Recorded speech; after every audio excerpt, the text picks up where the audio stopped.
गुरुजी, हमने बहुत लोगों के मुंह से सुना है कि आप किसी का भी लेटेस्ट फ़ोटो देख के उसके बारे में सब कुछ बता देते हैं कि उसे क्या करना चाहिए, क्या नहीं करना चाहिए, उसके भविष्य के बारे में ऐसी ऐसी बातें बता देते हैं जो बहुत बड़े बड़े जोशी भी नहीं बता पाते।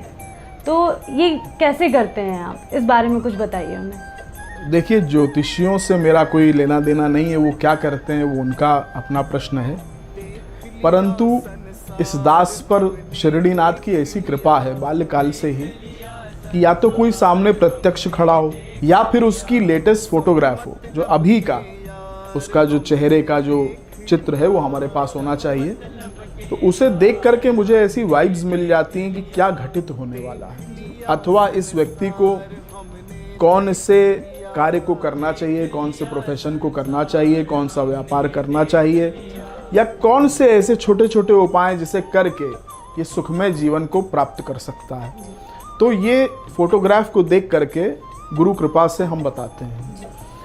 मैं कई बार ये एक दृष्टांत बताता हूँ जो घटित हुआ था कि एक नोएडा से एक बिटिया आई थी और वो विवाह के लिए बहुत परेशान थी। तो वो यहाँ पर विशेष रूप से साईं कृपा मंदिर में एक गुरुवार को पधारी थी। उन्होंने पूछा कि गुरुजी, विवाह नहीं हो रहा, सब घर वाले बड़े परेशान हैं विवाह के लिए, बात बनते बनते बिगड़ जाती है, एक बार तो कार्ड भी बट गए, फिर भी विवाह संपन्न नहीं हुआ, तो हम क्या करें, हमारे घर वाले बहुत टेंशन में हैं। मैंने उसके चेहरे को देखा, मुझे आज भी याद है। मैंने उससे कहा, बेटा तुम विवाह को भूल जाओ। वो बड़े विस्मय में, बड़े आश्चर्य में मुझे देखने लगी कि जिसके लिए आए गुरुजी उसके लिए मना कर रहे हैं।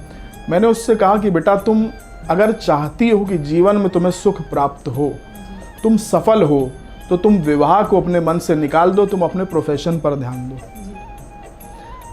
वो बिटिया जो थी किसी डॉक्टर के अंडर में काम कर रही थी एज एन असिस्टेंट डॉक्टर, कोई ऑर्थोपेडिक सर्जन थे जहाँ तक मुझे स्मरण है।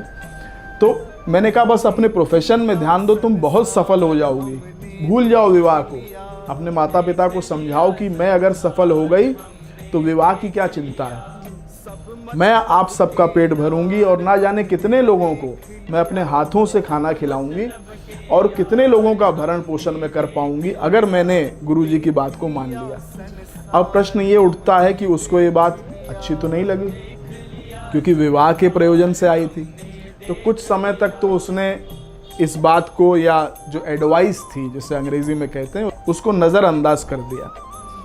एक दिन बाबा के मंदिर में ही वो बिटिया खड़ी थी और उसे ऐसी आवाज़ आई कि तुमने सबकी बात मानी, माता पिता की मानी, अपने दोस्तों की, अपने जितने रिश्तेदार हैं, एक बार गुरुजी की भी बात मान के देखो, एक बार विवाह से मन हटा लो। उस दिन से उसके जीवन का एक नया अध्याय प्रारंभ हो गया। उसने अपने प्रोफेशन में ध्यान देना शुरू कर दिया, विवाह का विचार ही मन से हटा दिया।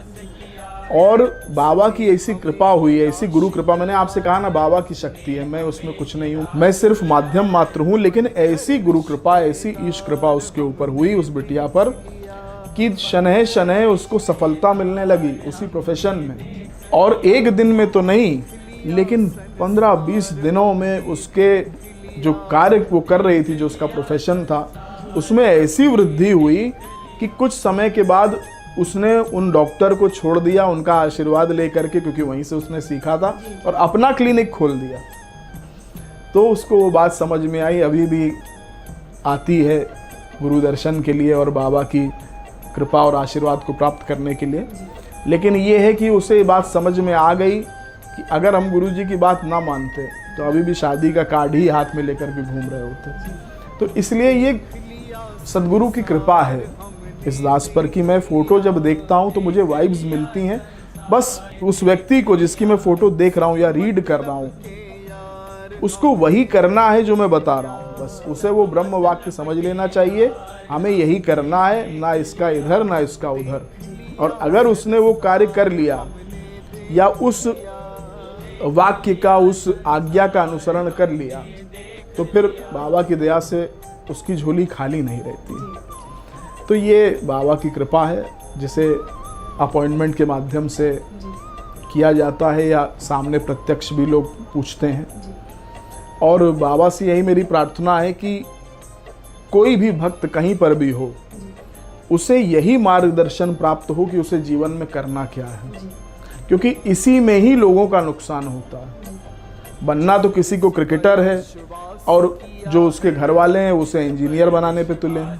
आपने देखा होगा यही तो होता है। तो बस यही मार्गदर्शन आवश्यक है। व्यापार में भी कर कुछ रहे, करना कुछ चाहिए। पढ़ाई में कर कुछ रहे, करना कुछ चाहिए।